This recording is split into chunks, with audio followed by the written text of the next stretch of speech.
Hello friends, आपका स्वागत है मेरे चैनल भक्ति की शक्ति में। आज मैं आपके लिए अन्नपूर्णा माता की कथा लेकर आई हूँ। अगर आपको मेरी ये कथा अच्छी लगे तो कमेंट बॉक्स में अन्नपूर्णा माता की जय अवश्य लिखें।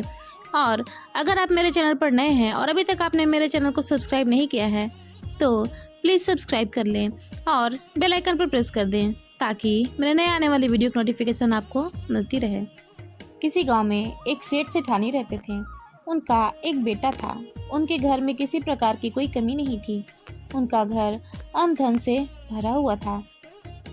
सेठानी धार्मिक प्रवृत्ति की थी। वो हमेशा पूजा पाठ किया करती थी और दान दक्षिणा भी दिया करती थी। सेठानी हमेशा अपनी रसोई को साफ रखती थी। रसोई में कभी भी वो गंदगी नहीं होने देती थी। सेठानी जब भी आटा गूंथती तो आटे पर अपनी उंगलियों के छाप छोड़ देती थी। कहा जाता है कि आटा गूंथने के बाद उंगलियों के छाप छोड़ने से माँ अन्नपूर्णा और माँ लक्ष्मी का वास सदा बना रहता है। सेठानी रोज सुबह शाम जब भी आटा गूंथती तो आटे पर उंगलियों के छाप बना देती थी। इसलिए सेठानी के घर में माता लक्ष्मी के साथ माता अन्नपूर्णा का भी वास था। इसी तरह धीरे धीरे समय बीतने लगा और सेठ सेठानी का पुत्र बड़ा हो गया। सेठ जी का पुत्र विवाह योग्य हो गया तो एक सुंदर सी कन्या देखकर सेठ सेठानी ने अपने पुत्र का विवाह करवा दिया। अब सेठ सेठानी की नई बहू घर में आ गई। अब बहू घर का सारा काम करती। सेठानी ने भी अपने घर की सारी जिम्मेदारी अपने बहू को सौंप दी। बहू मन लगाकर सारा काम करती थी।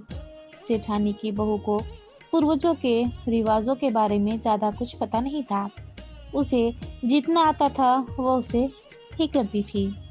एक बार की बात है, बहू ने जब खाना बनाया तो सब लोगों को अच्छी तरह से खाना खिला दी और जब खुद खाना खाने बैठी तो वो देखती है कि उसके लिए रोटी नहीं बची थी। तो बहू ने सोचा कि कोई बात नहीं, आटा शायद कम लगा होगा। आज मैं चावल और सब्जी खाकर ही सो जाती हूँ, कल से ज़्यादा आटा लगा लूँगी। बहू चावल और सब्जी खाकर सो जाती है। अगले दिन जब बहू ने फिर से खाना बनाया तो इस बार बहू ने ज़्यादा आटा गूंथा और सबको भोजन करवाई। लेकिन जब बहू खाना खाने बैठी तो उसके लिए रोटी नहीं बची थी। बहू आज भी सब्जी खाकर सो गई। अगले दिन बहू ने फिर खाना बनाया और ज़्यादा आटा गूंथी। उस दिन भी बहू के लिए रोटी नहीं बची। अगले दिन जब बहू सब्जी काट रही थी तो गलती से उसका हाथ कट गया।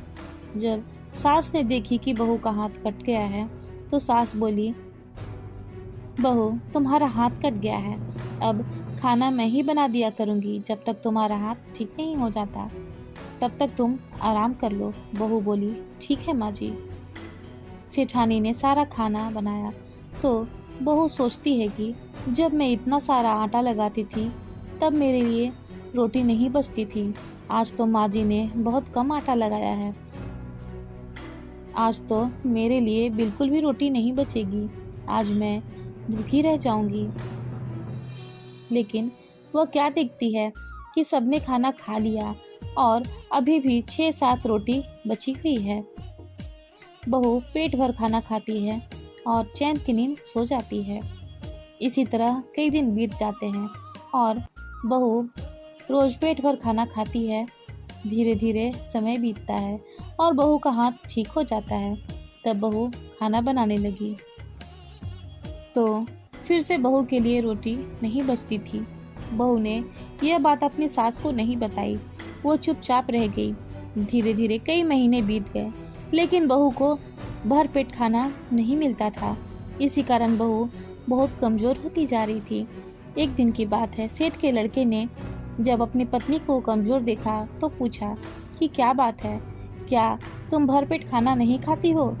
तुम अपने हाथ से बनाती हो, अपने हाथ से ही खाती हो, फिर भी कमज़ोर क्यों होती जा रही हो? लेकिन सेठ की बहू ने कुछ नहीं कहा, वो चुप रही।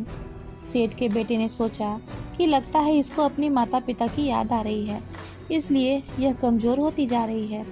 फिर सेठ के बेटे ने अपने माता पिता से अपने ससुराल जाने की अनुमति मांगी। सेठ सेठानी ने हाँ कह दिया अब सेठ का बेटा अपनी पत्नी को लेकर ससुराल गया। जब सेठानी की बहू अपने मायके पहुंची तो उसकी माँ ने उसे देखा तो पूछा कि क्या बात है, तुम इतनी कमज़ोर क्यों हो गई हो? क्या तुम्हें खाना पीना ढंग से नहीं मिलता है? तब बेटी ने सारी बात अपनी माँ को बताई। माँ ने अपनी बेटी की बात सुनकर कहा, बेटी, लगता है अन्नपूर्णा माता तुमसे नाराज हैं, इसलिए तुम्हारे साथ ये सब हो रहा है। तुम्हें यह बात अपनी सास को बतानी चाहिए, उनसे पूछना चाहिए कि क्या कारण है। फिर बहू अपने घर वापस आ गई। बहू ने घर आकर सारी बात अपनी सास को बताई। बहू की बात सुनकर सास को बहुत आश्चर्य हुआ। फिर वो याद की।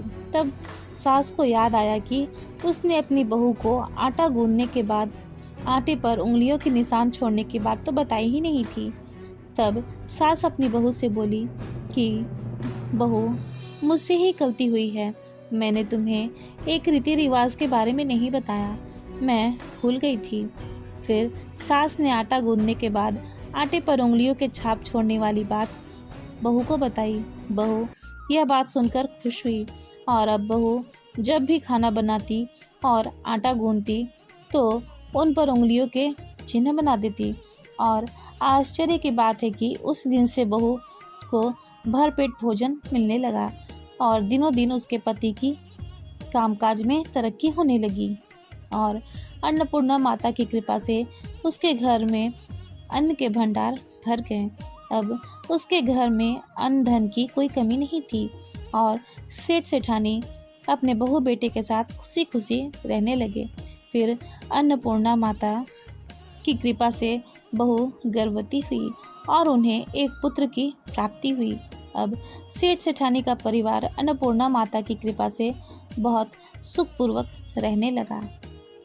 तो हे अन्नपूर्णा माता, जैसे आपने सेठ सेठानी को दिया वैसे ही अपने सही भक्तों पर अपनी कृपा दृष्टि सदा बनाए रखना। जय हो अन्नपूर्णा माता की। फिलहाल इस वीडियो में इतना ही। अगर आपको मेरी ये वीडियो अच्छी लगी हो तो मेरे वीडियो को लाइक करें और ज़्यादा से ज़्यादा शेयर करें और मेरे चैनल को सब्सक्राइब करना न भूलें। वीडियो में अंत तक बने रहने के लिए आपका धन्यवाद।